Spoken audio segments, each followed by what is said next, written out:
All right, good evening. Welcome to tonight's Anson County Board of Commissioners meeting. I want to welcome everyone in attendance and everyone watching on the live stream. Tonight we're going to start off with our invocation. I'm going to call Mr. Apostle Michael Chambers to the podium.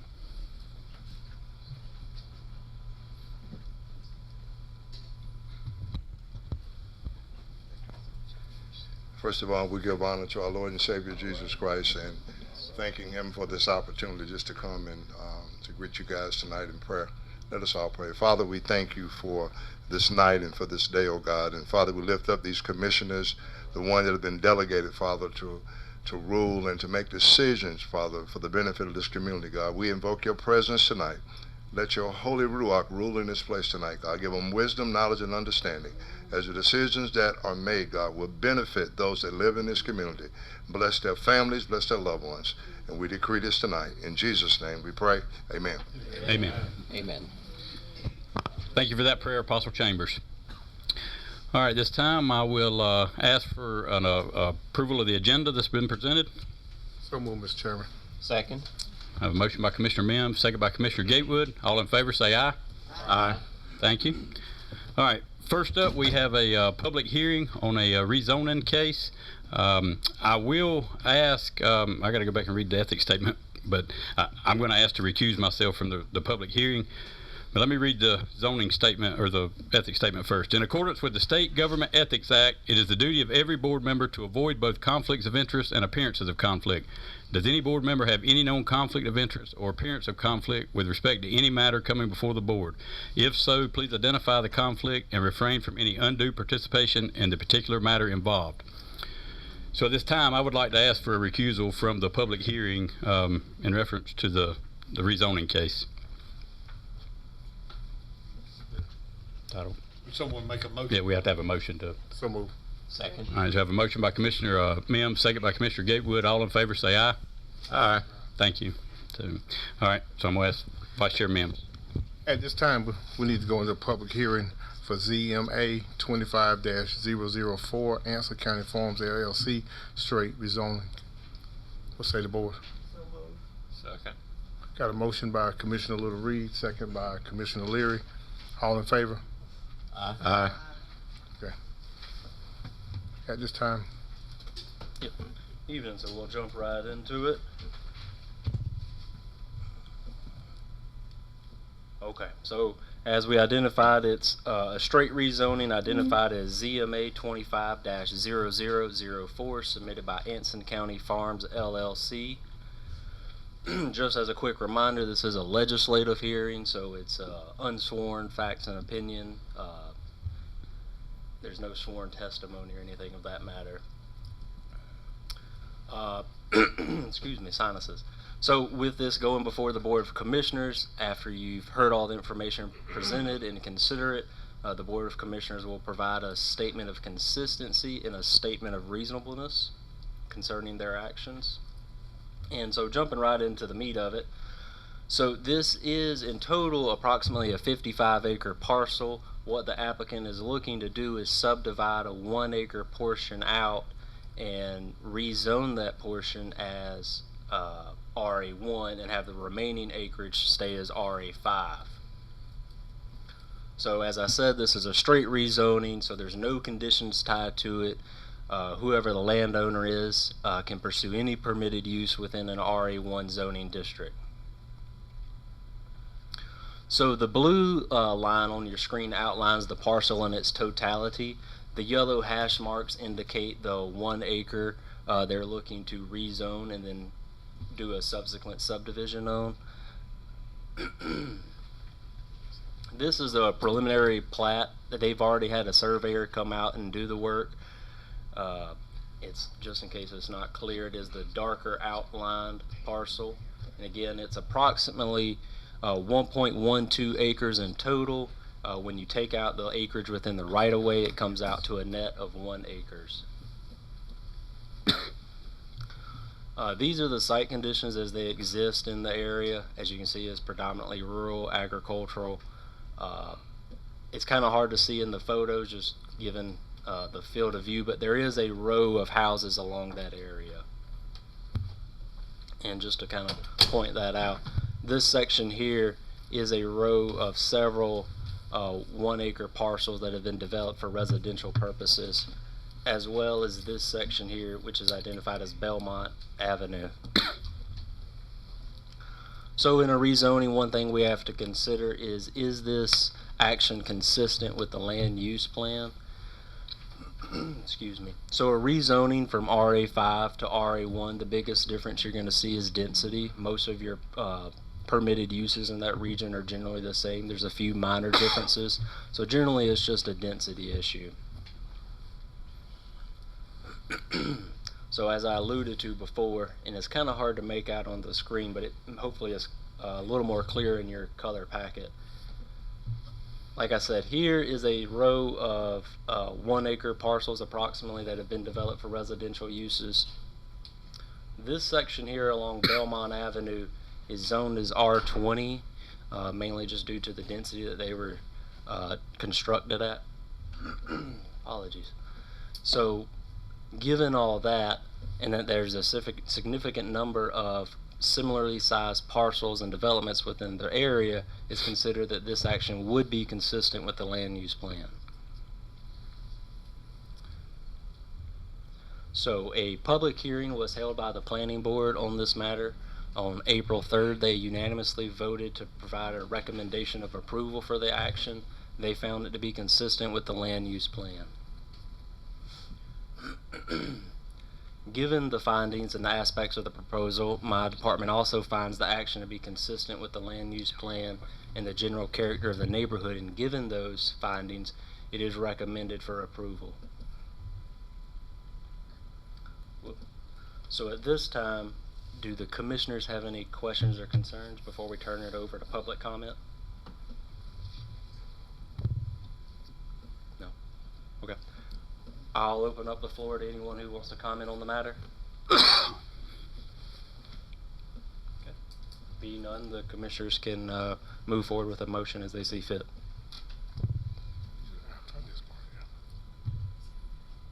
Yeah.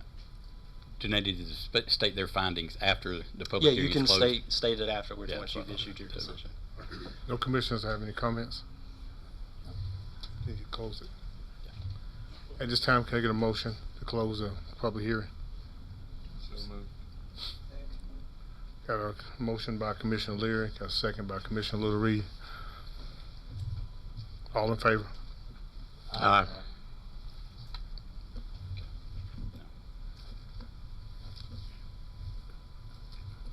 At this time, I find that this action to be considered with the land use plan reasonable considering the neighboring and characteristics. So now that you've found it to be consistent with the land use plan and reasonable, what is the board's pleasure? Would you like to make a vote to approve, conditionally approve, or deny the rezoning? What's the? I make a motion that we approve the rezoning request. Second. Got a motion by Commissioner Gatewood, got a second by Commissioner Leary. All in favor? Aye. Okay. Thank you. I'll let the applicant know.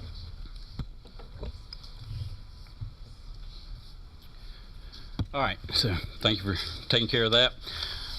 Next, we'll move on to our consent agenda. There's several items listed on the consent agenda, so I'll entertain a motion to approve that as listed. So moved, Mr. Chairman.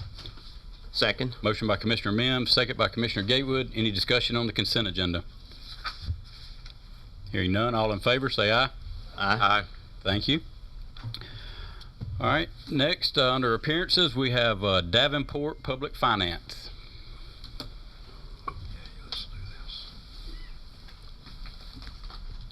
Good evening. Good evening. Good evening. I'm Ted Cole with Davenport Public Finance. There's a presentation that's getting passed around now, and it's exactly what's on the screen. They're identical. And while those are coming around, we've been working with staff to do a preliminary review of the county's finances generally, but with an emphasis on capital. Less so on the operating budget, but more so on capital and capital projects. This is work that we do for local governments throughout the state, and we're not looking for any decisions this evening. This is purely informational. I think the idea is, as you all think about, working through your budget maybe going forward from there. If there are capital projects, whether that's related to the school system, the general county government, the community college, utilities, this is the sort of work that we do that we would be able to assist in that process if that is something that you all would want to take on going forward. So this is really informational with an eye towards a capital planning effort that could unfold in the future if you all determine that's something you'd like to look at. There are page numbers in the bottom right corner. I'll try to move through this quickly, but I'm happy to take any questions if there are any along the way. In the appendix, there's detail of all of the county's existing debt. I won't go through that, but if anybody cares to take a look at the debt that has already been issued, the details of that is in the appendix of the book. Got a couple of slides that just is an introduction to our firm. On page 4 specifically, our work with local governments, myself and my colleague out of the Charlotte office work almost exclusively in North Carolina, working with cities, counties, towns, authorities, and for the most part I would characterize it as helping those communities plan for capital projects and then actually put a funding plan in place. And oftentimes that does require a debt issuance of some sort. And we help guide them through that process. We serve as a municipal advisor or a financial advisor in that work. So we're helping on the front end, on the planning side, but then if there is a project to be done that might require debt, we can assist in that process as well. Page 5 just gives you an idea of some of the local governments that we work with throughout North Carolina. Many of these are regular, ongoing clients that we serve. Some of them go quiet from year to year. It sort of ebbs and flows depending on their needs and what all is going on. But I think you'll get a sense it's a pretty broad base of clients across the entirety of the state, large, small, urban, rural, and we've got a number of folks that we work with in this area, right, your neighbors, Union and Richmond County, Moore County, Hope County, and then we kind of can go out beyond from there. But this is what we do, and we work regularly with the Local Government Commission in Raleigh. That is a department of the state treasurer. I'm sure all of you all are familiar with that. If there were to be a project that you wanted to pursue, and if there were to be a debt issuance, the Local Government Commission would be heavily involved in that process. So the rest of this is about Anson County. On page 7, these are the bond rating agencies on the left-hand side, Moody's, Standard & Poor's, and Fitch. The county is not currently rated by those agencies, but you have had a rating in the past, and you can see that gold line there at the A3, A- level. That rating has gone away because those bonds have gone away. It's not because you're not creditworthy. Ratings run with the bond issue, and when the bond retires or it gets refunded, the rating goes away. AAA is the highest rating that any local government can achieve, and then you'll see as you go down, AA into single A. On the right-hand side, particularly in the bottom right, we have a few comparisons that are within this presentation looking at Anson County relative to AAA, AA, and single A counties. And you can see within North Carolina what counties are rated at those levels.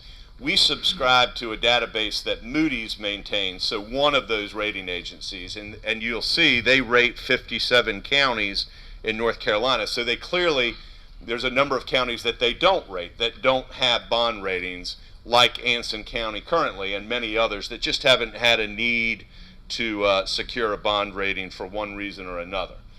But it is a good place for us to grab information and do some comparisons on a very uniform basis. So you'll see a couple more slides that include those peers.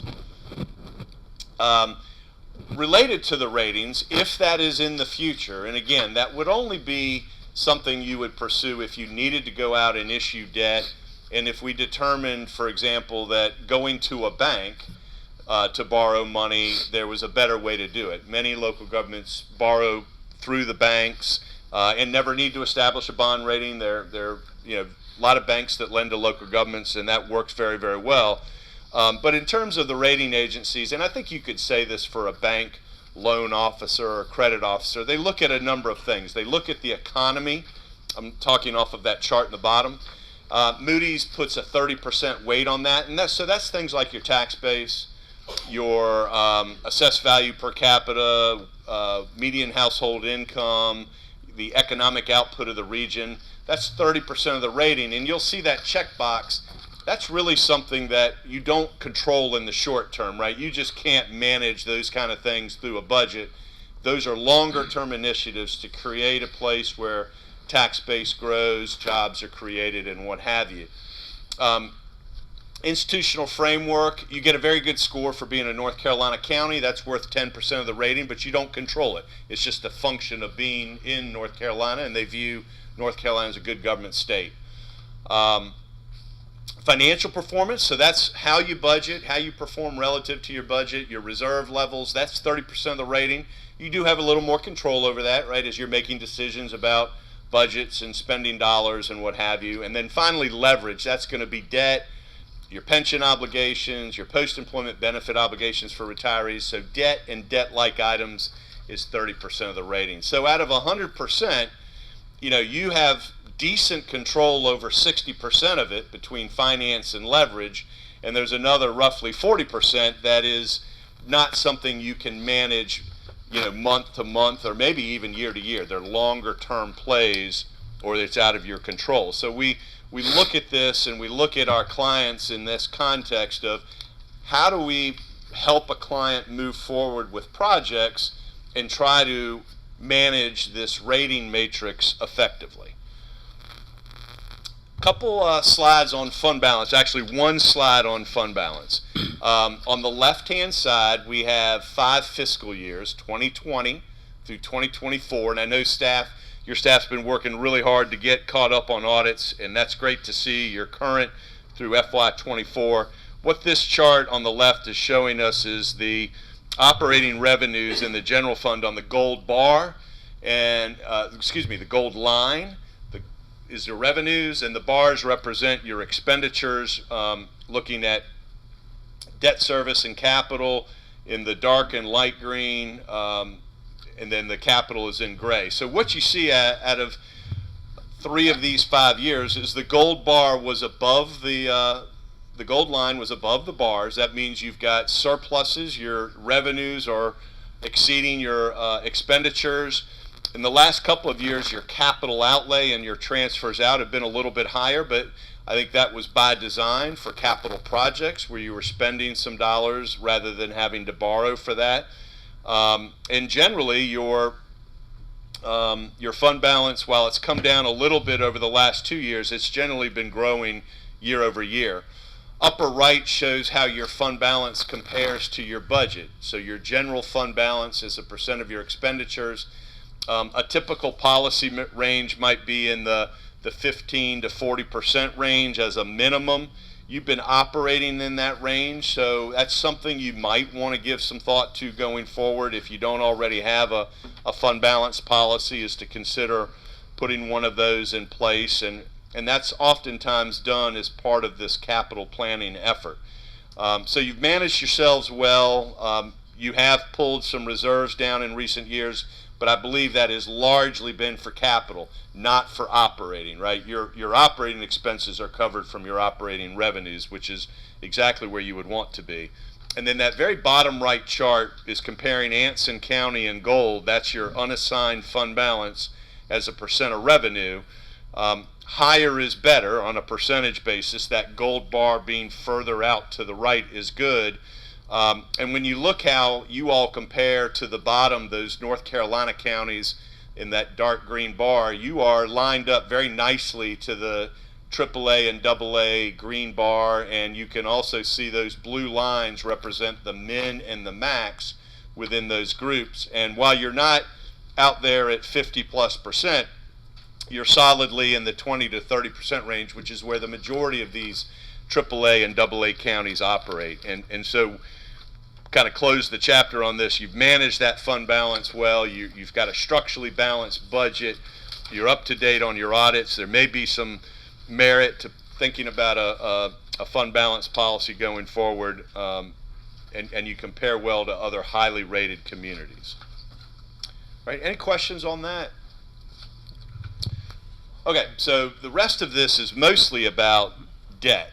And your current debt profile, this is on page 11. This is your tax-supported debt, not utility debt. That's a separate section in this book. You have very little debt outstanding that is supported by the general fund, under $1 million of debt outstanding, and it's all paid off by fiscal year 28. So a couple years from now, all of that debt will have been repaid, and as a result, on that far right column on the right-hand side of the page where we say 10-year payout, that is a measurement. It's a forward-looking 10-year period that says with the existing debt you have, how much of this debt will be repaid in 10 years. For you all, it's 100%. You know, it's going to be paid actually in the next 2 to 3 years. So a very low level of debt to start with. And one of the things you'll hear me talk about is, does the county have debt capacity? Meaning, can you look at some key debt ratios? Can you look at your debt profile and determine that it's a reasonable discussion to have related to issuing debt for capital projects? You know, if you decide you want to, and the answer is yes. The county is not over leveraged. There is real debt capacity, not unlimited, but there is debt capacity. Having a discussion about issuing debt for projects is very reasonable, but it doesn't necessarily mean you have debt affordability, right? And so kind of think of it in your personal finances. You can qualify for a loan on paper, all the metrics work out, but if you get that loan, how does it actually fit into your monthly budget? So the capacity is there, without question. And then the affordability is going to be where we would dig in a little more and say, look, if we were to do this, how would we actually budget for it, and what kind of impact might it have on our budget? And that's really shown pretty clearly on page 12 across the top. These are 3 key debt ratios that the rating agencies would look at, bank lenders would look at, the local government commission would look at. And on the upper left, that's that 10-year payout ratio. How quickly are you paying back your debt? 100% is the best you can be. A policy might be in the 50 to 60% range. You would want to be above that, and you are, right? So you are outperforming in that metric because you're paying down what little debt you have very quickly. And directly below that, in the bottom left, you can see how Anson compares to those peers, National and North Carolina counties. And with this one, higher is better. The other two, the middle and the right, lower is better. So debt outstanding as a percent of your tax base, you are barely a blip there, right? Almost 0%. You have very little debt outstanding. And you can see how you compare to a potential policy range. You're well below that. And on the comparisons, you're well below the peers. So this is a really good example to say, look, the county is certainly not over leveraged. Having a discussion about a multi-year CIP that might include debt issuance is very reasonable. And then again, the follow-on question is it affordable? And then the right-hand side is measuring your annual payment for debt as a percent of the budget. And again, lower's better. You're very low here. You're about 0.5% of your budget goes to this debt. A policy range on the upper end would be maybe 15 to 20%. So another takeaway here is there's capacity there as well. Okay? That's the general fund. Utility fund on page 13, you've got a little more going on there with debt. There's been a little more debt issued in that fund. That's almost $6 million, $5.9 million, and you'll see that the debt service by fiscal year is shown in the bars in the upper left or in the table in the right. And you can see the table on the right, every fiscal year going forward, what are you paying in principal and interest and total payments? And it's give or take about $500,000 a year for debt service in the utility fund. And so we would typically treat these differently, right? You've got You've got a tax-supported debt profile over here that usually encompasses county, governmental needs, schools and community college, and then you've got utilities over here, water and sewer in your case. And the debt is usually issued for one or the other, and those are managed and budgeted separately. You know, the tax supported is coming out of the general fund. The utility supported ideally is being serviced completely by the utility system itself. So a bit more debt outstanding on the utility side than the governmental side. Page 14, we have set up the financials for the utility system. This is the combined water and wastewater system. Looking at them together on a combined basis, you should be able to tie all of this out to your audit. And we've just set it up in a very simple format from 2020 through 2024, tied to the audits. And as you look at like the 2024 column, we have operating revenues, operating expenses. Line 3 is called net revenue available for debt service. The idea there is you bring in your operating revenues, you have to pay your operating expenses first, so salaries, chemicals, utilities, what have you. And what you have left over on line 3 in fiscal 24 was about $1.3 million. In that year, your debt service on line 5 was less than $100,000. So you had ample revenues to cover your debt service, and then anything left over after debt service would either go to reserves or would be used to pay capital projects in the system. So we've stopped short of doing any projections, right, forward look, because one of the things you'll hear me talk about here in a few slides is don't yet have a really good handle on what the projects are that you might want to consider, but that would be maybe a next step going forward is what are the projects that are out there being discussed, the amounts and the timing, and you got the tax supported side and the utility side, and then start to develop and build out these models to see how do we pay for that if we do decide to pursue any of those by themselves or collectively in the aggregate. And this is sort of the setup to that. And the thing I would leave you with when I'm done is just giving this some thought, following up with staff, and if there is any interest in pursuing this, that would be a potential next step. All right, the rest of this is pretty generic, but I think it's important, and it just kind of connects all the final dots on capital planning. This is not Anson specific here on page 16. It just talks a little bit about a capital improvement plan. Oftentimes those are 3 to 5 year forward look. What is it that we want to achieve in fiscal year, for example, fiscal year 26, 27, 28. Maybe the next 3 years is where you might want to start. Education, county, community college, there'd be a separate CIP for utilities, right? Water plant, sewer plant, lines, pump stations, all of that. And not only would a good CIP have the projects that you want to measure and assess, but it also have the funding sources, right? So it's not just a wish list.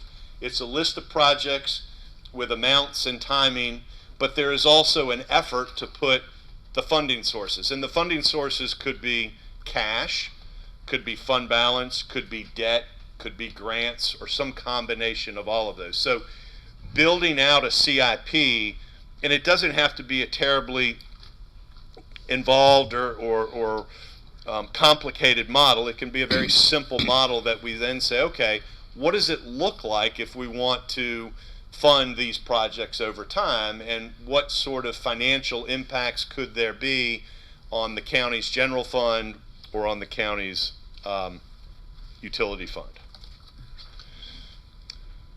Page 17 just goes through sort of the stages, right? This is, again, this is generic. This is not specific to y'all, but it is a good guide for how a capital improvement plan might get fine-tuned and work its way through a discussion where you could begin to understand your debt affordability, your ability to pay cash for projects and not have to issue debt, be able to make some informed decisions about prioritizing projects, and then ultimately getting to a place where you say, this is what we'd like to do, and we want to go ahead and put this funding plan into motion. And then you might revisit it the following year. Typically it happens sort of at the same time, maybe a little bit on the front end of a regular budget process.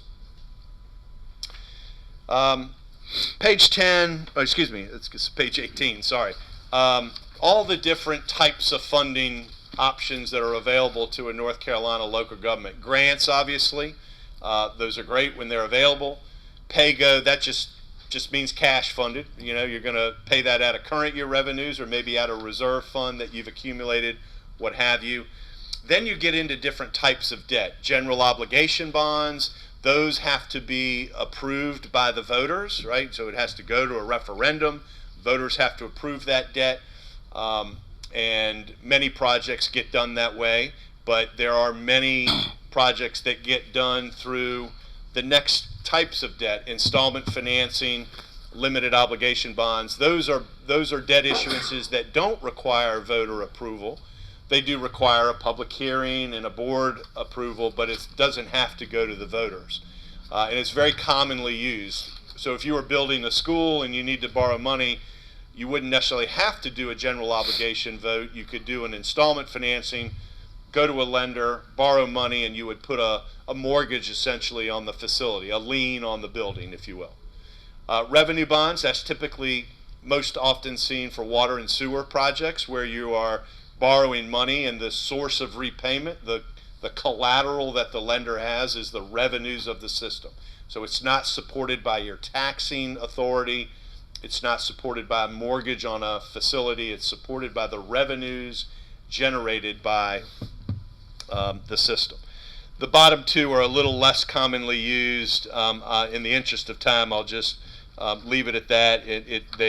They could come into play at some point in the future if there's a unique situation with a project, but by and large, I think the general obligation, the installment, and the revenue bonds are likely to be the most commonly utilized types of debt should you decide, to pursue something. Almost done here. When you decide, if you decide that you do want to pursue a project that might include debt, issuing that debt, there's basically three approaches to that. Going directly to banks, and a lot of local governments choose to do that. It can be a large loan or a small loan. Banks typically will give you a fixed rate out 15 or 20 years. Very effective, streamlined approach to issuing debt. Going to the public bond market, a few more moving parts to that, but it can add an advantage to your cost of borrowing, lower interest rates, but it does have a few more moving parts, and many local governments find that going to banks gives them the financial flexibility they need. But going to the public bond market is certainly an option. And then finally, the bottom is a little bit of a catch-all: state and federal programs. So it oftentimes tied to utilities, whether it's a revolving loan through the state, a USDA loan through the federal government, and there's other programs as well. It could be some of those programs are applicable to general fund projects, but they are often associated with utility projects. And I think this is almost done. Local Government Commission, again, many of you are familiar with them. They have the fiscal management side. That's the side of that group that looks at all of your audits and your budgets and really on the operating side. And then they have the debt management side that has to approve most every type of debt that's issued. There's a few exceptions. And I think the biggie for them is, as you're thinking about projects, they meet monthly, so you find the right month to go to. And usually what drives your interaction with the Local Government Commission would be a debt issuance.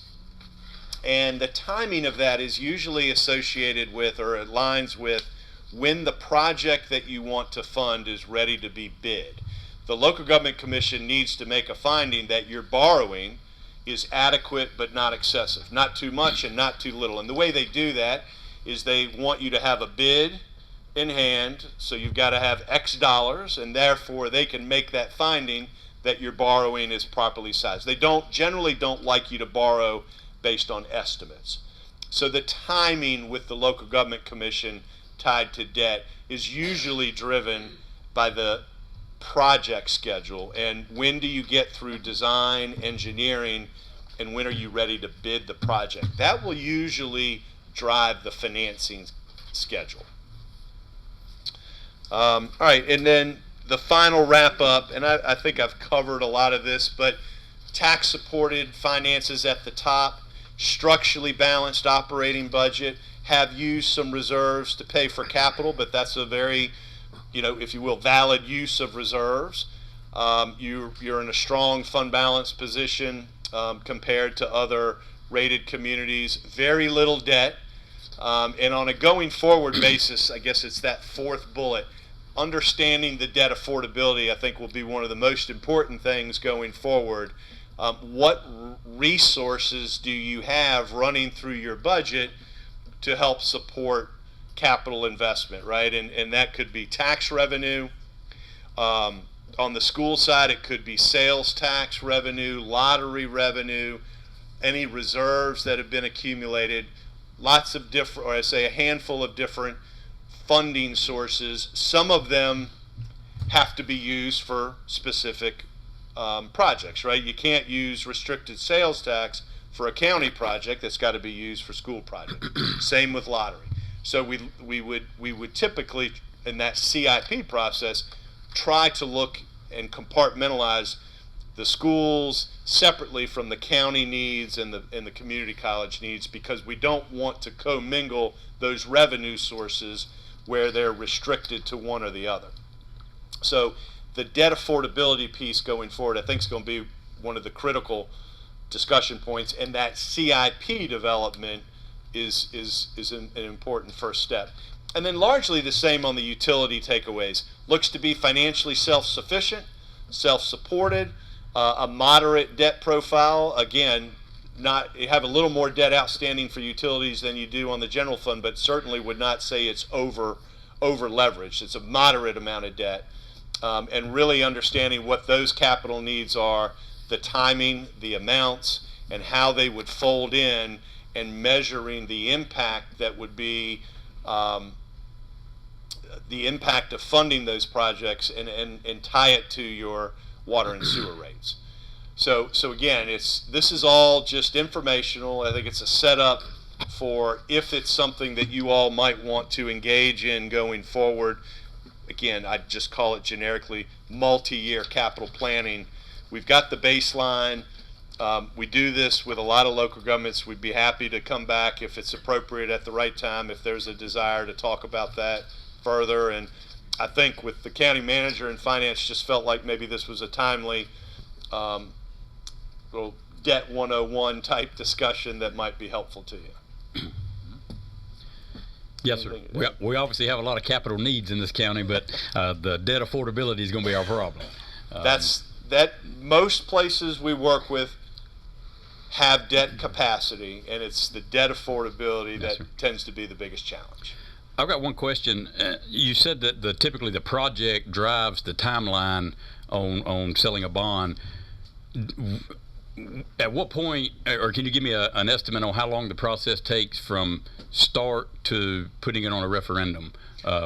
So for a bond referendum? Yes. So let's just say hypothetically you wanted to go to the voters. And remember, there's debt you can issue without the referendum, right? Sure, I know. But if you wanted to go to the referendum in November of 25, there are certain steps that you have to take legally, and they're kind of sequential, right? You can't do this before that. And they generally start in May. So for a November referendum, you're having to start some things in May, and then it happens through the summer, and you got to get it all buttoned up so that it goes to, I guess it would be the Department of Elections, or the I'm at a loss for the word, but they've got to have all of that ballot information in time to get it printed and goes out in early voting. So May at the absolute is when the legal clock starts ticking. But a lot of issuers say, look, I got to get ahead of May, right? I got to understand what is it we're going to ask the voters. So it's not uncommon to be starting that process in January or February, because one of the first steps that happens in May is, what do you want to ask the voters, how much, and without that pre-planning, you're scrambling. So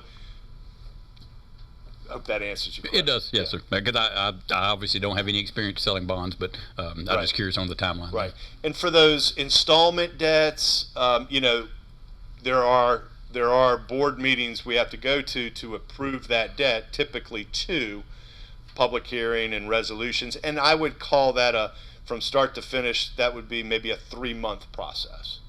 Okay. If that were the route you would want to go. Gotcha. Okay. Any other questions from the commissioners? No. Mr. Sossman, you. I just thought, as Mr. Cole said, this is a great time to talk about it, because we know recently we had the couple representatives from the school, Dr. Truman and Dr. Ratliff, come and tell us that they're going to need some money. So I felt like the board needed to be equipped with the apparatus that it's going to take to go forward, whether it's a bond referendum or whether it's a direct borrowing from a bank. But it's similar processes, one's just more complicated than the other. Okay. Well, I certainly appreciate your time and the information, and we look forward to working with you in the future. Yeah. Thank you all very Thank much. you. We appreciate it. Thank you. Thank you much.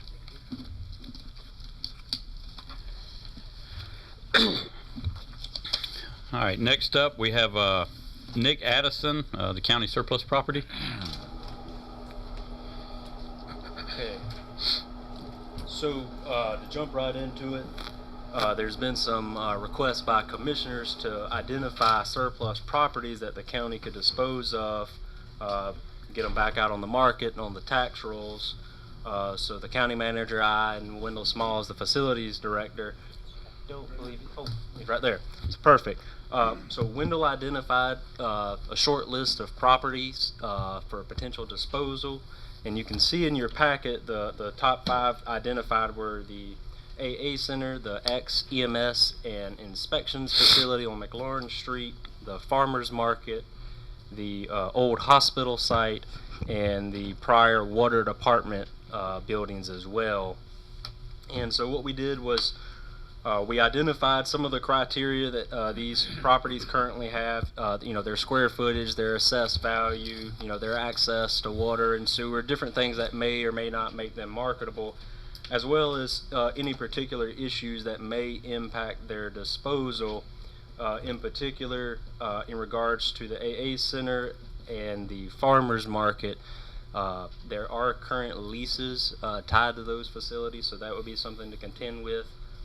The EMS and Inspections Facility on McLaurin Street, I had made a note that the health department was storing some material there. They're in the process of currently relocating those supplies, so that should no longer be an issue. And in regards to the prior site for the water department, there is some material stored there in different items, so that's something that may need to be addressed or have those personal items disposed of as well. In addition, in your packet, just as a refresher in case there are any questions, I did include a few guides by the School of Government about different ways we can dispose of real property as well as personal property. And at this time, if Wendell would like to make any comments on any facilities, I'll turn it over to him. Because these are afternoon board, Good evening. because these facilities are old, they have a lot of maintenance needs to keep them up. A lot of them have seen better days, but like Nick said, we currently have a lease with the farmers for the farmers market, and we currently have a lease with AA for the recovery center. Also, the Board of Elections from time to time use the AA Center as a polling place, so that might be a property that we would not want to dispose of. The old EMS, we moved out of it because it was in bad condition. We had to move everybody from the DEC when that was turned into a cafeteria. We moved those people into the old EMS building, and we just recently moved them out to the new annex due to the bad conditions of that facility. So of the facilities, that would be my number one to dispose of or to sell. The old water department, which is also being used for surplus, for furniture, for evidence, for the sheriff's office, and some of the water department's equipment is still located in those buildings. The issue with that property, other than having the surplus materials there, we also have a underground storage tank that would have to be removed prior to sale. Currently, we're in the process of emptying that tank, but we can only empty it out as we fill up vehicles. So it's going to take a while before we get it totally empty. And then once the tank is empty, then we'll start the process of taking it off the market. So those are the ones that we've identified. And the old hospital, I had a meeting earlier today with Denise Cannon, our new grants administrator, and the chairman, Jamie Cottle, to discuss that site being a potential park. I feel like that is a great site. We're currently working on our Parks Recreation Master Plan, and in the master plan, that site is listed as a potential park. But of the, was it 5 sites we've identified? 5. Of the 5, the one I would recommend is the old EMS building, because it's in the worst shape. Any questions? As far as the old water department, you got a price on removing the tanks? $30,000 was what I was told. That's just for the gasoline tank out there, right? Yes. So, And any remediation. so the pump out there is still operational? We turned it off, and then we turned it back on, because to have a outside vendor come in and remove the gas, it would be very expensive. So we're just using it as we need it for our tractors, for our mowers, for our vehicles. But that takes time. We don't have a lot of vehicles, so we're just using it until it's empty. And when I say empty, I was told that the furthest it will go down is 500 gallons. And then once it's at 500 gallons, then we'll hire an outside vendor to pump it out. And then to remove the physical tank from the ground and rebury it, rebury the soil, is roughly about $30,000. And then whatever the cost is for remediation, if there's any possible leakage at some point. But we don't know that until we dig it up. But as I told Mr. Sossaman, the state does have a trust fund for tank removal and remediation, so we should be able to tap into that trust fund at that time. So right now we're just trying to remove the gas that's in the tank. Last estimate, I think it was like 3,000 gallons. Do you have an estimate on how long it would take to use the 3,000 gallons to empty the tank? I'm going through it as fast as I can. I mean, are we talking 6 months, a year? I'm gonna say a couple months. Okay. So, That's my goal. okay. What percentage does that trust fund cover of that 30,000? Mr. Sussman, what's the amount of that? 80%. Yes, 80%. So that's about, what, $6,000? But I hope it's not like the opportunity that I received from the state relative to scrap tire removal. And when I had Mike Sessions contact them, they said, well, we just sent that out so you guys be aware, but we don't have any money. True story, unfortunately. And what's the source of this estimate of $30,000? Like, is that Evans Environmental is our current vendor. I believe the water department contracted with them years ago. Does the trust fund help with the remediation? That was my understanding, Okay. that it helped with removal and remediation. Okay. And we have no idea what that would be until we dig the tank up. Yes. Okay.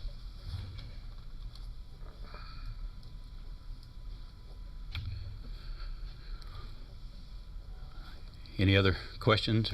So I just want to be clear that as far as my professional opinion, the old EMS building and the old water department, once we remove the surplus materials and the gas tank, those would be my two.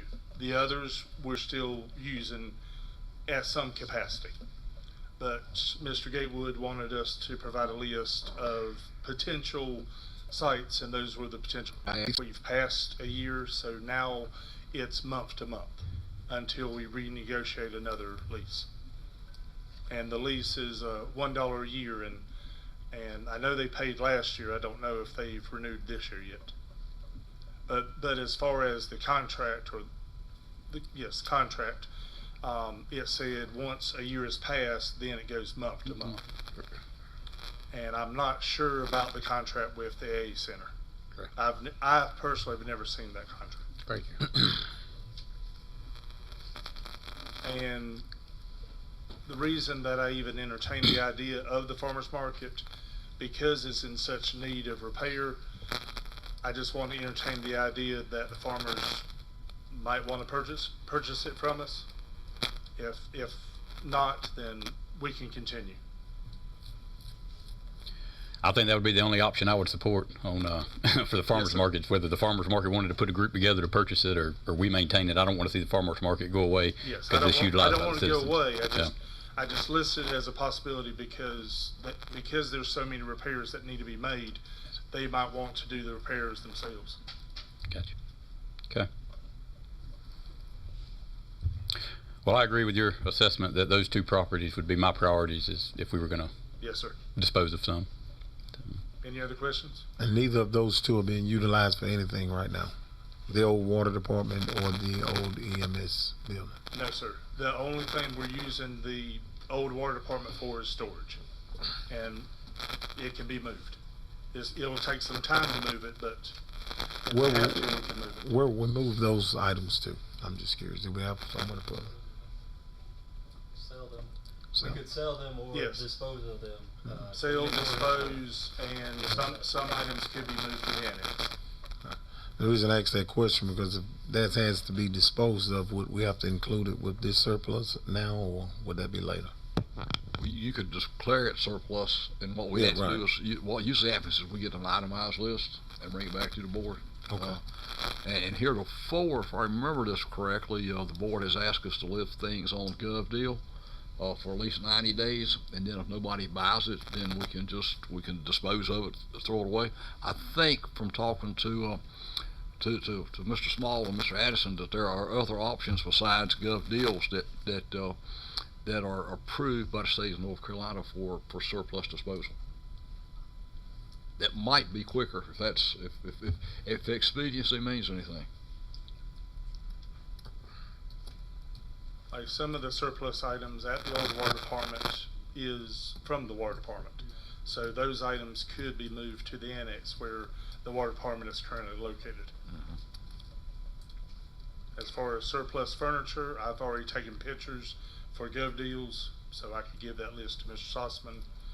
And then evidence, I'm sure we can move them somewhere else. It just takes some time to find the proper place to move it to. Right. And what we would need tonight is if the board's interested in moving forward with any or all of the properties, is obviously a motion second and vote in that direction. I have a question regarding the old EMS property. What is the estimated value? EMS, the 2018 appraisal has it valued at $189,300. As you know, we're just going through the 2026 reappraisal, but those numbers have not been established yet. All right. And I think Wendell would agree that given the condition of the facility, it would probably be very tough to get that amount, just given its condition.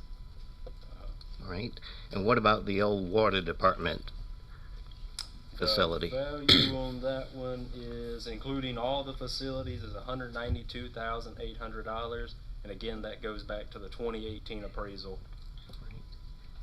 And the old hospital property on Morven Road? So that particular parcel, that parcel includes the the vacant site as well as the elections building. So what I did is I backed out the value of the elections building. So if we look at just the land value, you're looking at $152,600. And that doesn't even back out land associated with the election site. I'd have to go back and prorate it to figure out what that would come out to. But so you could just probably ballpark and say 125. All right, thank you. Excuse me, the old hospital site, that includes the parking lot across the road from, Yes, I believe that is included in the same parcel. all right, thank you.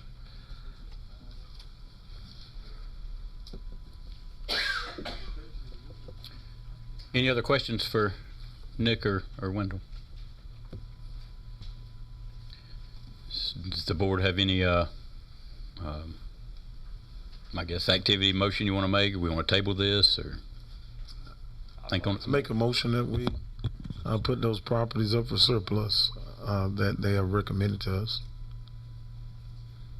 The two that Mr. The Smalls sale, identified? yes. The two that The two he identified, yes. Yes, sir. Make a motion for, that would be the old water department and the old EMS. Yes. Make a motion that we put it up for surplus. So we have a motion, we have a motion on the floor to declare surplus and to sell the two properties, the old EMS and inspections buildings, and the water department property. Have a motion by Commissioner Ellerby. Is there a I got second? question. Can we put the old water department up before we get the gas out? That was gonna be kind of my, That's- maybe wait until we get. I make a motion that we sell it on the condition that we remove the gas out of there. I think that was his recommendation, that the Yeah, fuel tank yeah. had to be empty to move Right. it. We can't seal it. We can't seal it till we get the gas tank out. So that motion is his recommendation that we sell it upon On it. doing those things, yes. All right, so the motion on the floor is to sell the water department, the old water department building, and the old EMS inspections building once the gas is removed from the tanks at the water department. Is there a second on that? I'll second it. Have a second by Commissioner Gatewood. Is there any further discussion on that? What about the property on Morven Road? Is valuable property, and do we have specific funding in place for a park and specific plans? No, I'll speak on the meeting we were in today. We met with a, and you can probably recall better, National Fitness Campaign. National Fitness Campaign, trying to look at alternatives to get a fitness center for Anson County. This property came up in discussion. Obviously, their grant, that is a grant opportunity. There are specifications that or requirements we would have to meet to qualify for that grant. One of the criteria is foot traffic, number of people that will pass it. Well, this property we think would fit that pretty well. There's a lot of people already walking down Morven Road. So that's why this property was even mentioned in that possibility. There's a lot of other moving parts to it as far as budget appropriations.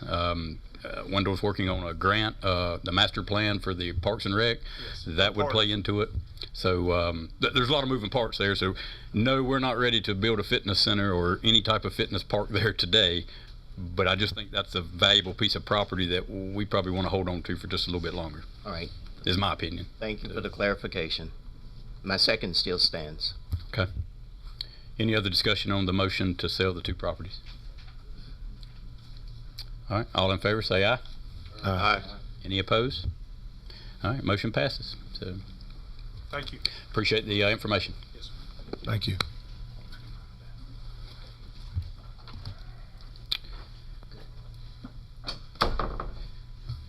All right. Next, we have Mr. Darrell Oliver, Safer Communities.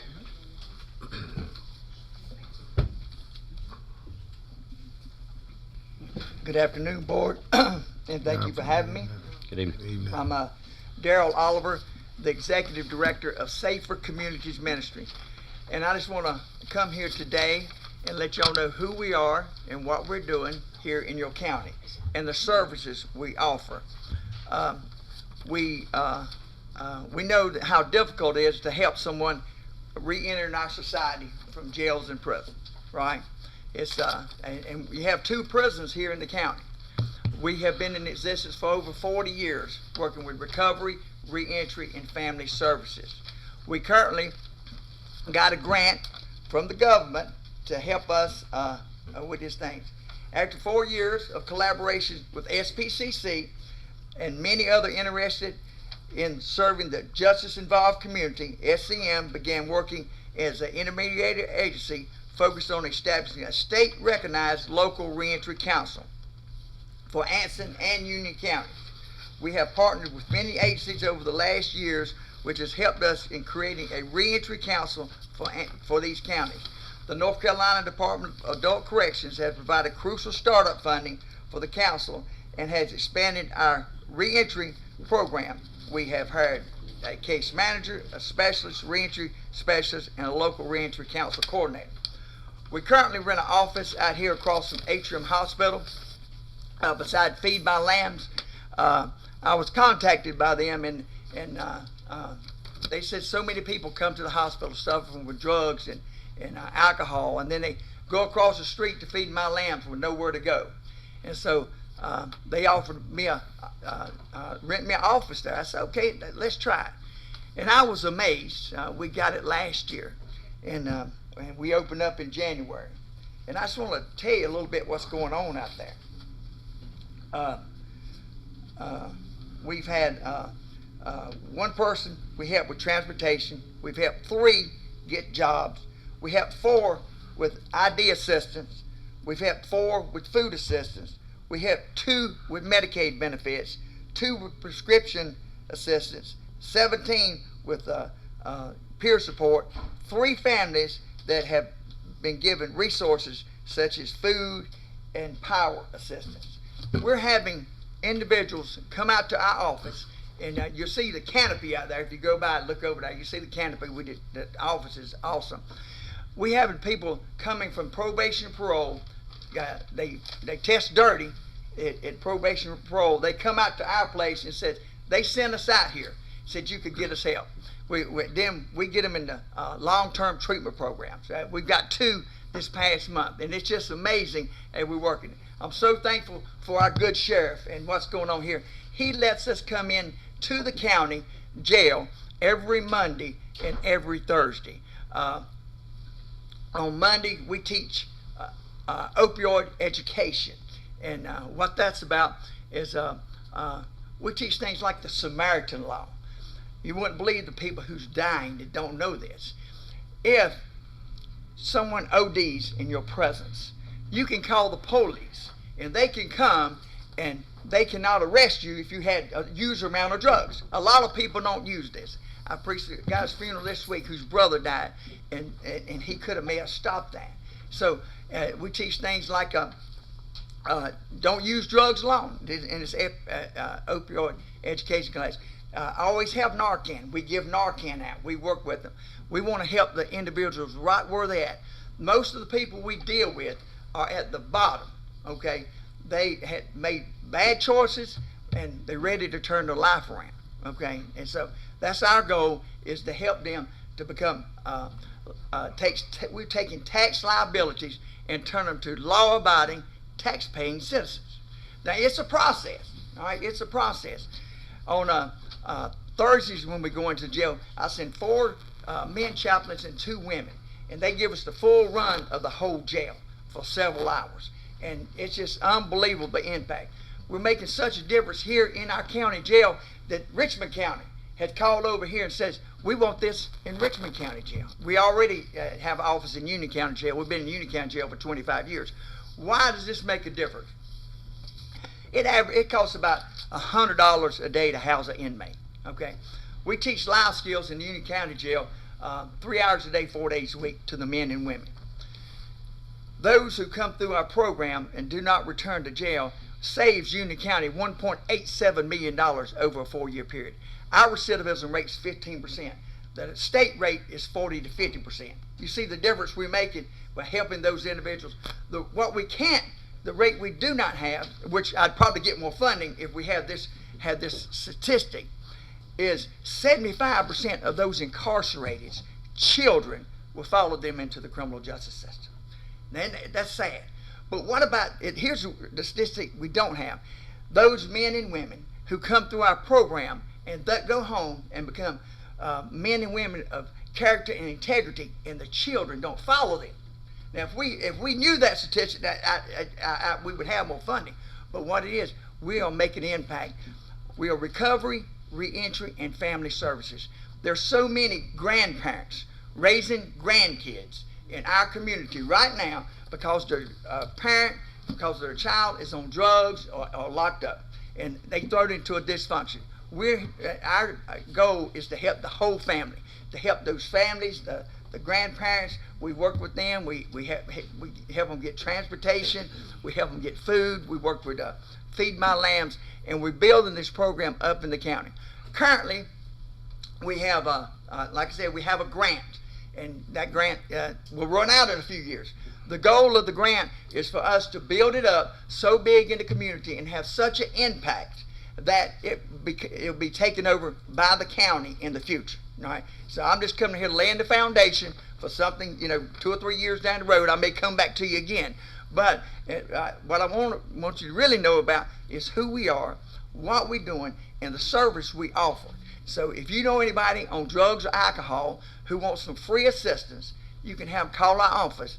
Right out there, everything we do is free. All the counseling we do is free. All the people that we've taken 12 people out of this jail since January, and taking them to long-term treatment programs. When we provide all the transportation, we provide them with food, we provide them with clothing, and we're there to help them.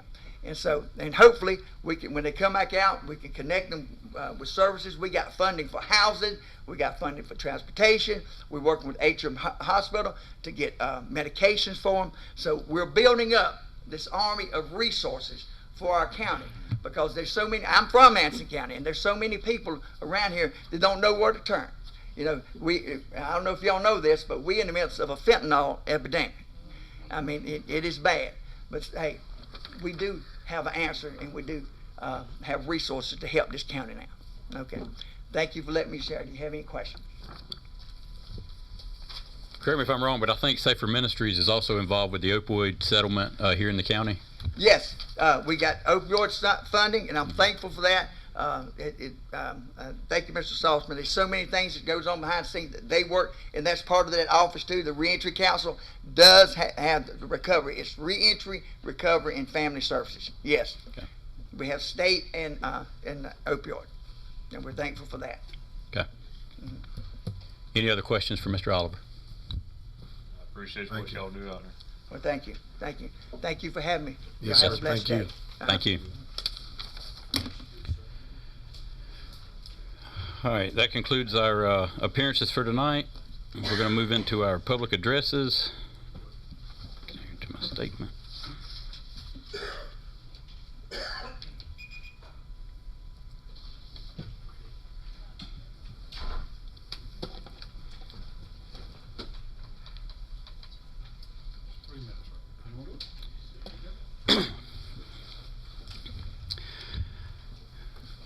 All right, there shall be a time set aside at each regular meeting of the board for public comment. Each citizen who wishes to speak during this time must sign up on a sign-up sheet prior to the start of the meeting. Each citizen shall be allowed 3 minutes for their presentation. All citizens are expected to follow proper decorum and shall not use profanity nor defamatory speech. The public is expected to remain seated except when leaving the room. Only presenters listed on the agenda or recognized by the chairman will be called to the podium to address the board. Commissioners are expected not to comment on matters brought to the board during this time, but to delay action or comment until staff has had an opportunity to research the subject matter and report necessary and relevant information to all members of the board. So at this time, I'm going to call Ms. Vancine Sturtevant to the podium.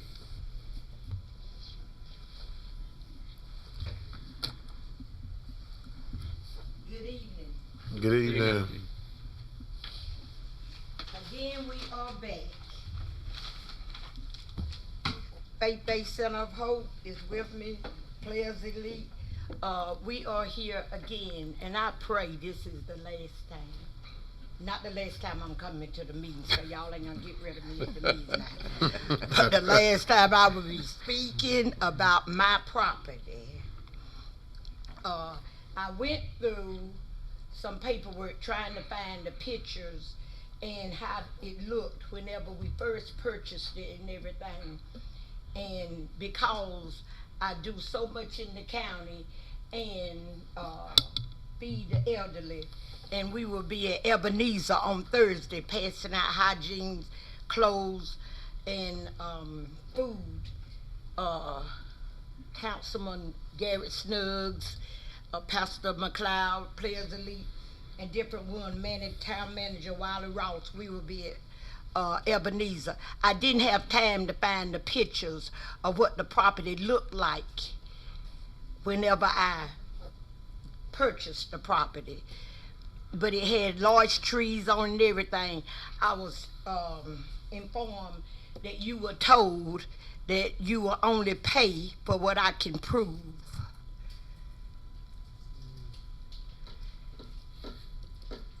So I can prove that I paid tax on that property for 10 or 11 years. I can prove that the land was cleared off by Mr. Danny Pearson, my son, and some others that helped Gene them.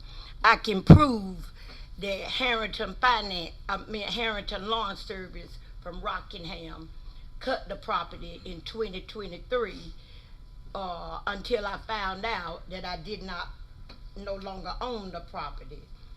I didn't even ask for them to send me the bills that they have, because I don't want nobody thinking, oh, she altered the bill or whatever, okay?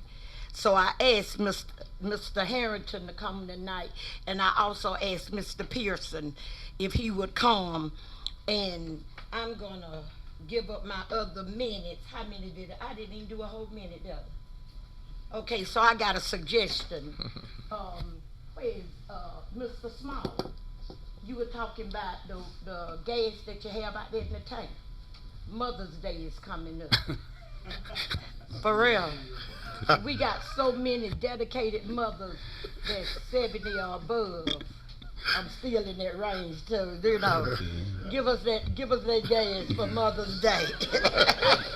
Look here, the other counties do that stuff. Look, them women over there, when y'all want a free tank of gas. Say, yes, ma'am, yeah. Well, I'm going to ask Mr. Danny Pearson to come forward. He's already on the list to sign up to speak. Oh, okay. Yes, ma'am. You will click that button on me, boo. Yeah. Okay.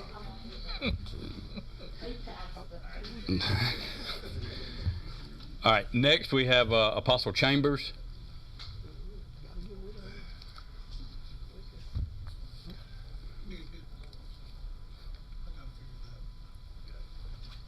I'd like to thank you guys for giving me an opportunity to come. A couple of years ago, or better, it's been 2 years or better now, me and our church, we pursued trying to get the additional property that originally belonged to Gerald Faison Elementary School. That building was donated to the Gerald Faison Community Center, and Miss Sally Clemens had wanted us to take possession of that before she passed.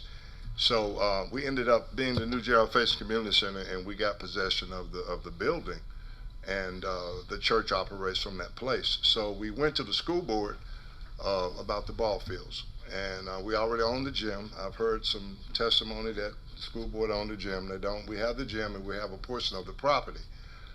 If I had been around in those days when they donated the building to Gerald Faison Community Center, I would have asked for the ball fields.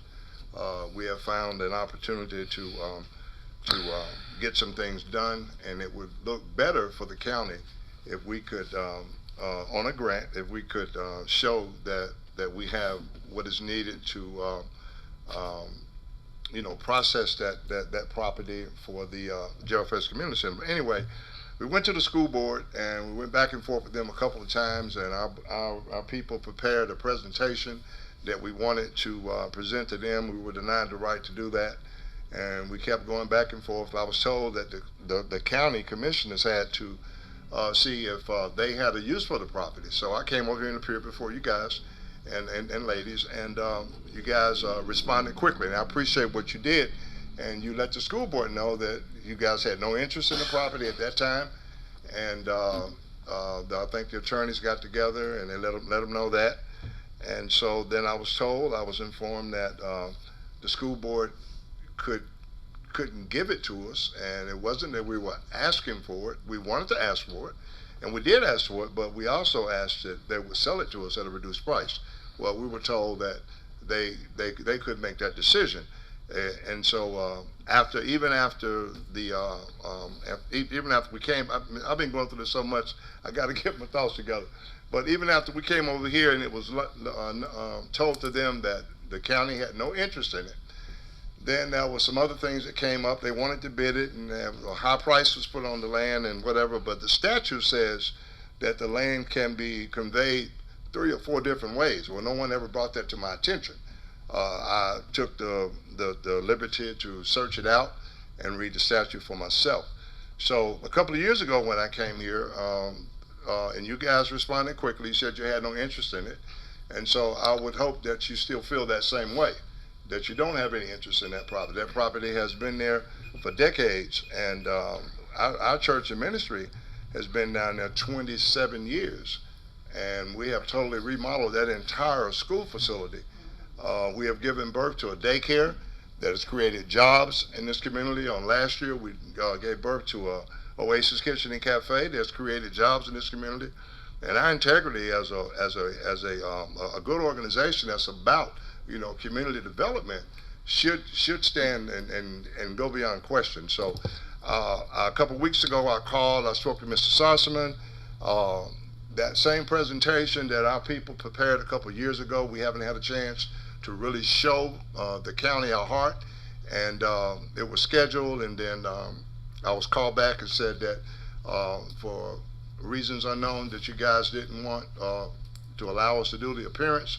I didn't get offended. I'm here. I did the prayer. I came. I believe in what the Lord has called me to do, and I'm the kind of guy that don't like to give up, especially when God has shown me something, and especially when we're making a difference in this community. Mr. Alva that just left, that's my classmate, and the things that he were expressing are things that we've been doing in this county since 1995. And we reached out one time for help, and we were told that the county had any money. So, we didn't bother with it, but this is a vision that the Lord has given us, and so we've used whatever we could do in our resources to try to make a difference in the community. So I want to ask, before I have to take my seat, would you guys reconsider allowing us to come and give you a full presentation? It's not going to be an hour, or it won't even be 30 minutes, but we want you guys to see where what our position is and where our heart is when it comes to Anson County. The things that we do here through the Samaritan Inn and the restaurant and the daycare, is evident. We've done all those things to our ability to raise funds and borrow from our banks and pay back and whatever, because this is what God has called us to. And so this community center is a part of the vision that the Lord showed. Everything that He's given me, it's already come to pass, and that's why I can't give up. So I'm here tonight, and I will ask that you guys would reconsider giving us an appearance, that we can come and give you a full presentation as to what our plans and efforts are to develop that property so we can make a difference in Anson County. What statute do you have that statute you reference? Yes, sir, I do. I'm just for me. Yes, sir, I do. I have it. 168-265. Yes, 168-265. No, it was 168. Let me pull up on my phone. Okay, no, I want to see which one it is. I'm writing it Let me down. get up on my phone for you. I got it right here. All right. It's a couple. Where you at? Okay, here it is. All right, I got it. General Statute 160A, Article 12 is for municipalities, and Chapter 153A, Article 12 is for counties. And it talks about there's 4 different ways that this can be done. And the first thing on the list is a gift to a donation of property to a nonprofit. I've never been told that this was available. Everything that everybody said to me was about bid. It was about money, and that's okay. I mean, I understand that.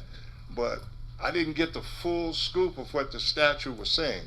even when I was dealing with the school board, the attorney there had, told me that it would have to be bidded. Okay, but then even after, but he told me that after I came to the commissioners, and then it came back and they didn't have any interest, and then it had to be bidded, but no one ever told me the full statute. So it's not that we're just looking for something to be given, but we're just asking for something that was originally a part of the property that we have now. And if we had those ball fields, we could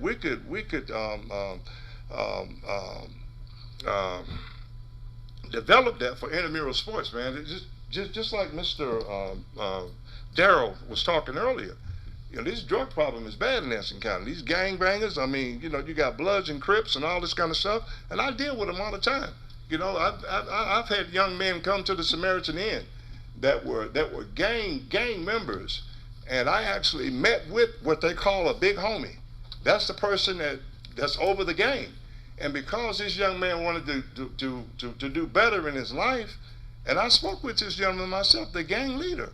He said, since he's given his life to Christ and he wants to do better, he says, Pastor, I'm gonna release him and let him go with you. And he let the kid go. So these kind of things are really happening around in our community. And it really concerns me. I was born here. I didn't go to school here until the 9th grade, but I spent every summer I can remember on my grandfather's farm working, teaching me how to be a responsible person. And that's the same thing that we want to do in this community. We want to make a difference.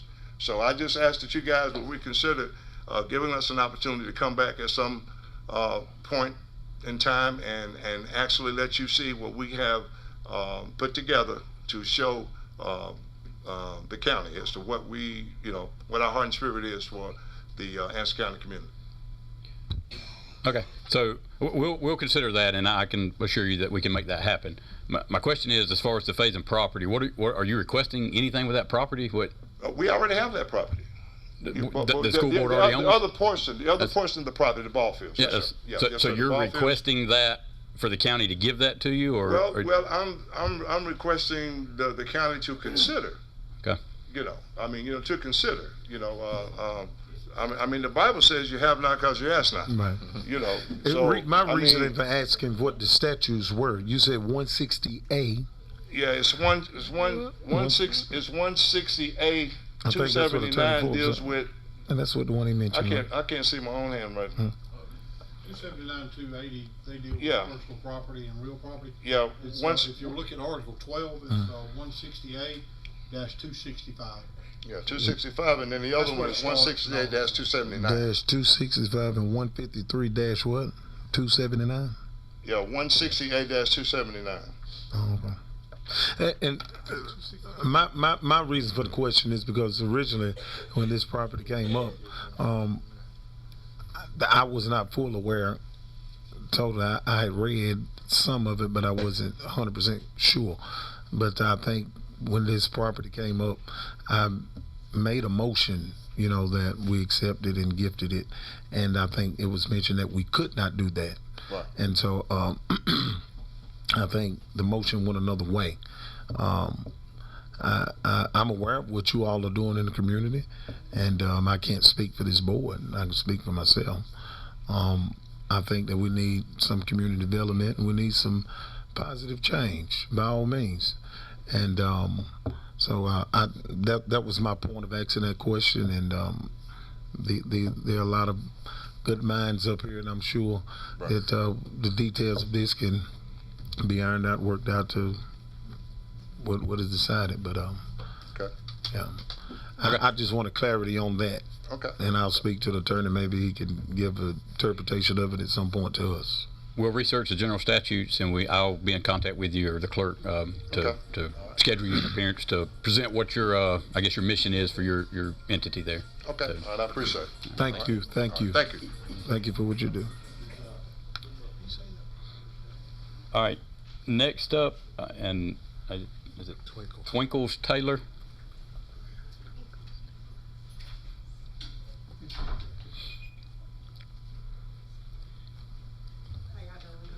Good. Good evening. Hey. I just wanted to give you a little bit of the history of the J.R. Faison building. The J.R. Faison, the school actually started in Deep Creek. This school was, it was an all-black school, and it grew to the capacity where they needed a full-time principal. That's where Mr. J.R. Faison stepped in at. Mr. J.R. Faison came in and he began to be the principal of this school. It began to get so big to where they needed a bigger facility. Then you had the man that owned Little's Cotton Mill to come in to help fund building the facility. From there, basically the school started at Zion Academy. It went from Zion's Academy to Anson County Training School. From Anson County Training School to Woodland School, and from Woodland School to J.R. Faison. At J.R. Faison, he taught the kids how to do agriculture, how to do brick masonry, things that they can go outside and become entrepreneurs at. When I first came into this community, it was kids their age and younger that are gang affiliated.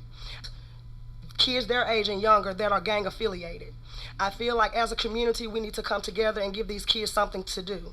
The only thing that they're having to do is to sit around. Good evening, board. Good evening. And yes, it is Shakira. Okay. I do want to thank you for the opportunity to come before you guys, a board of people that was elected by the people of this county for the people of this county. And Apostle Chambers and Twinkles have both shared with you guys a little bit about what it is that we're trying to do in this community.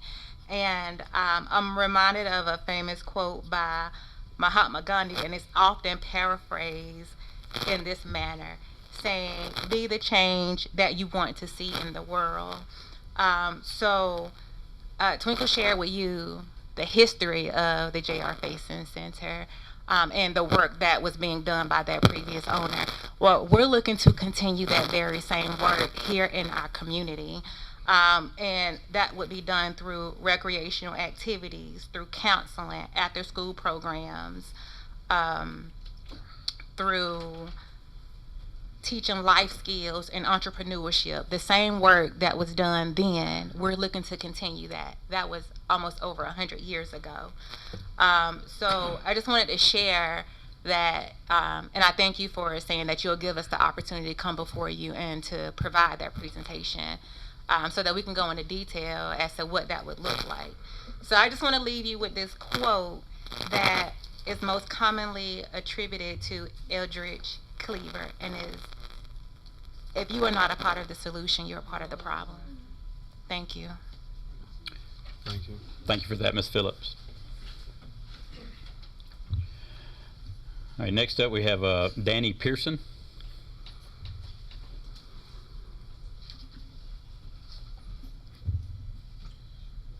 Good evening. Good evening. Mrs. Sturdivant reached out to me a week or so ago about a piece of land I cleared 10 or 12 years ago for, wanting to know if I had any paper trail documents of it, and that long ago, me moving and everything, it's sort of impossible to try to find, but I looked, and it might still be there somewhere, but I ain't got my hands on it that quick. But Booger was helping clear the land. I think Brian Jenkins was right there helping them clear the land with farm tractors and all. Didn't have the right equipment to do it. So they asked me if I'd come out there and help, and I took the excavator out there, a couple dump trucks. We cleared it, did a rough grade on it, hauled the debris off, disposed of it, and I charged Mr. Sturdivant $2,700 for the equipment, my time, and disposal fees. And if I dig some deeper, I might come up with some paperwork, but I ain't got nothing but more right now. Okay. That's it. Okay. I appreciate that. It's more than information than we've gotten so far, so we appreciate that. All right, that concludes our public addresses to the board. And Ms. Sturdivant, if you'll stay after the meeting, you and Mr. Forbes will discuss where we're at with this this process. I think Mr. Forbes has reached out and he's been waiting for a response, and we'll discuss after the meeting if you'll stick around for a few minutes. Thank you. All right.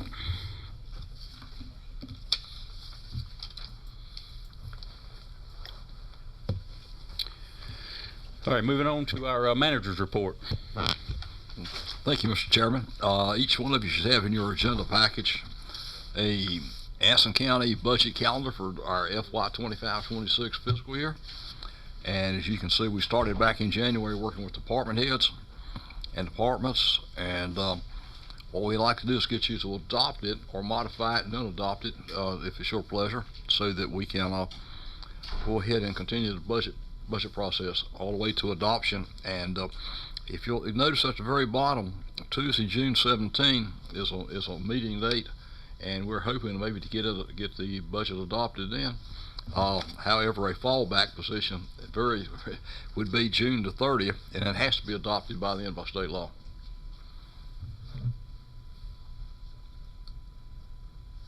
You need a motion? Yes, we'll need a vote, yes, sir. One quick question on that. So you have on here Thursday, May 1st, a recess Board of Commissioners budget workshop. Yes. Do we need to set a time for that before we make a motion to approve this calendar? Right. Okay. I know I've heard maybe in the morning, like 10 o'clock. I've also heard in the afternoon or the regular time. So that would be up to the board to decide. I don't know if each one of you can, if you've already checked the calendar. I don't know what times work for you. I have a prior engagement that evening already, but I'm okay with that. I'm pretty open on the first. So. Me too.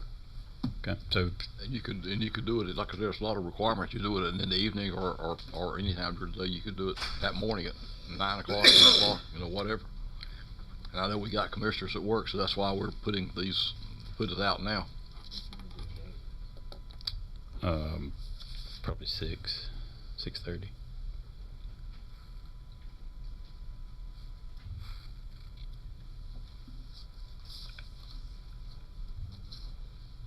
Do what? So 10 a.m. I'm okay with 10 a.m. if that works for y'all, but 9 o'clock do you again?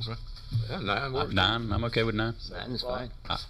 Yeah, we can do 5 for this. Earlier better. But I'm with you. I got people I got to get to school, so 7 o'clock won't work for me. Okay. 9. Okay.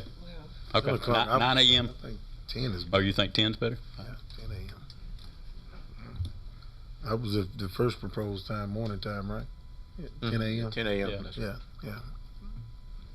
By consensus, 10 a.m. work for everyone? Okay. So 10 a.m. on Thursday, May 1st.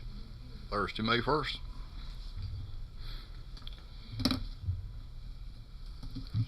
And then the Tuesday, June 30th meeting is pending if we don't get it approved on Tuesday, June 17th?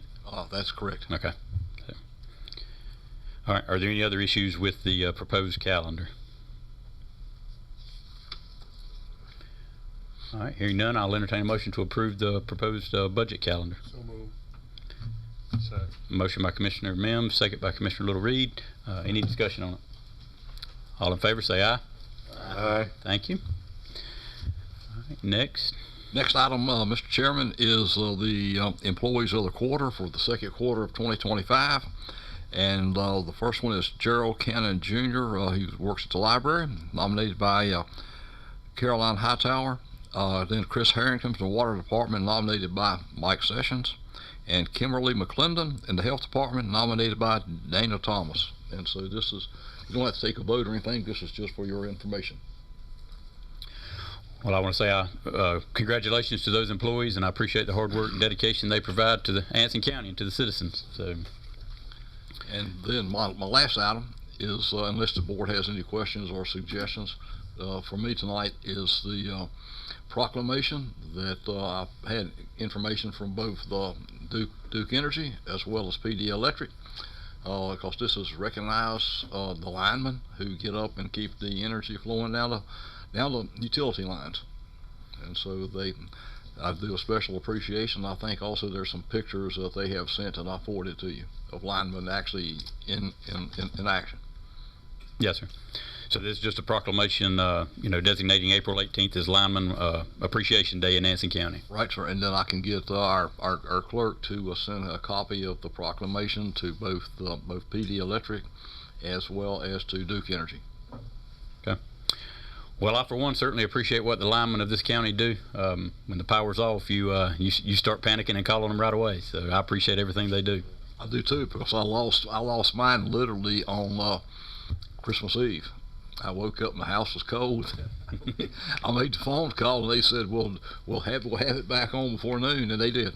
That's okay. So at this time, I'll entertain a motion to approve the proclamation. So moved. Motion by Commissioner Ellerby, second by Commissioner Leary. All in favor of this, say aye. Aye. Thank you. All right. That was it? That's for me. That's unless some commissioners have any questions or comments.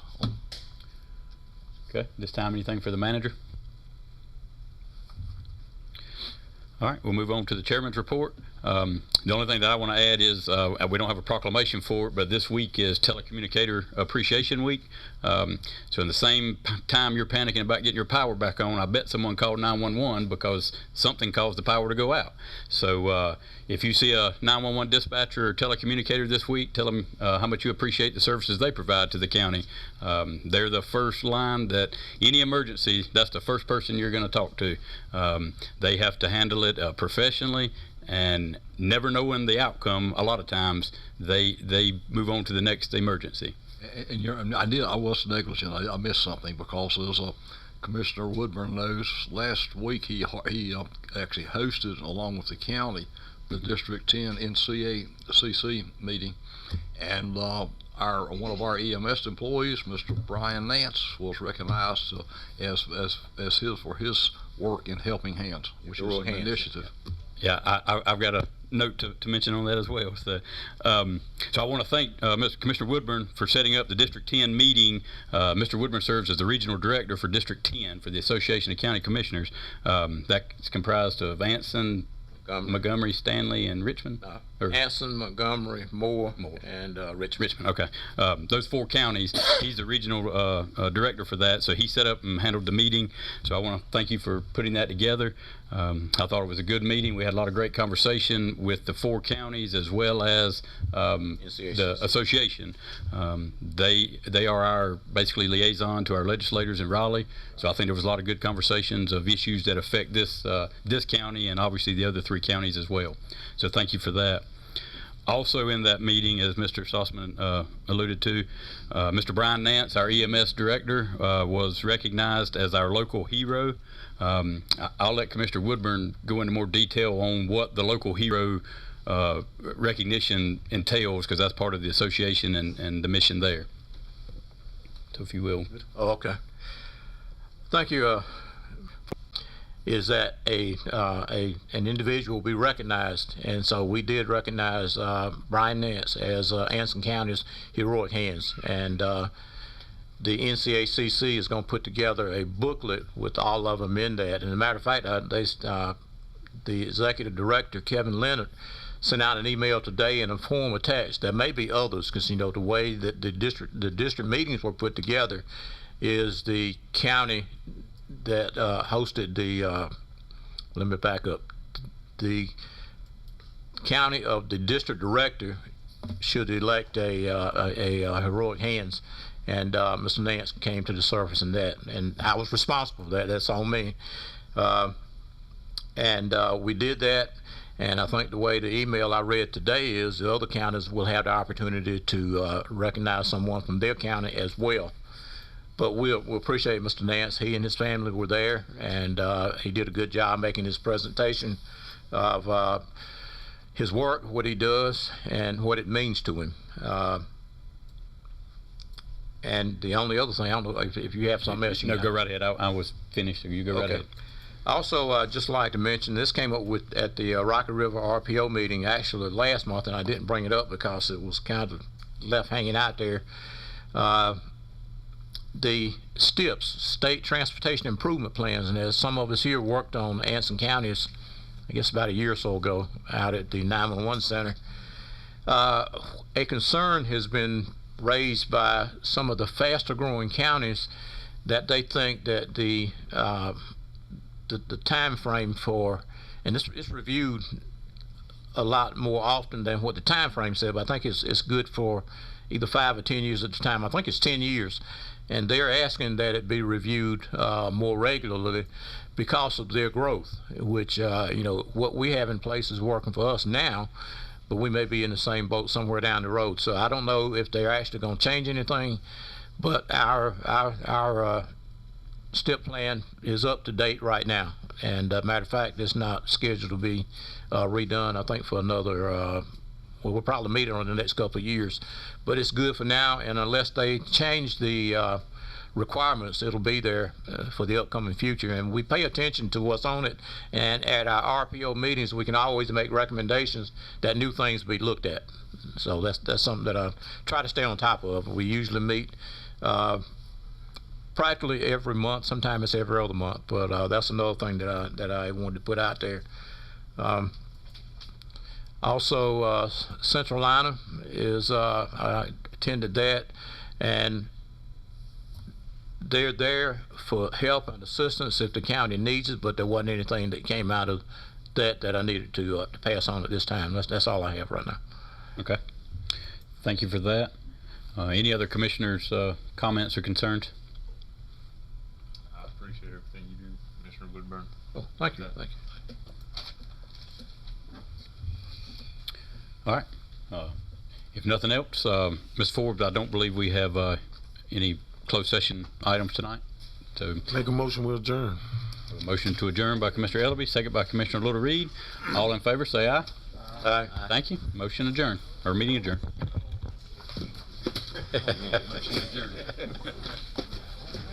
Getting out at a decent hour, 7:45. Oh. Thank you, sir. I'll leave the tip, all right? Hey, let's go back in the car. Oh, you gotta get the tip first. All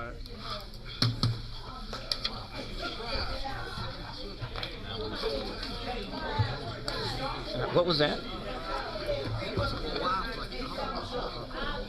Oh, yeah. Well, I'm gonna get out of here, okay? Before this meeting is extended. All right. Yes, sir. Thank you. Is that for sure?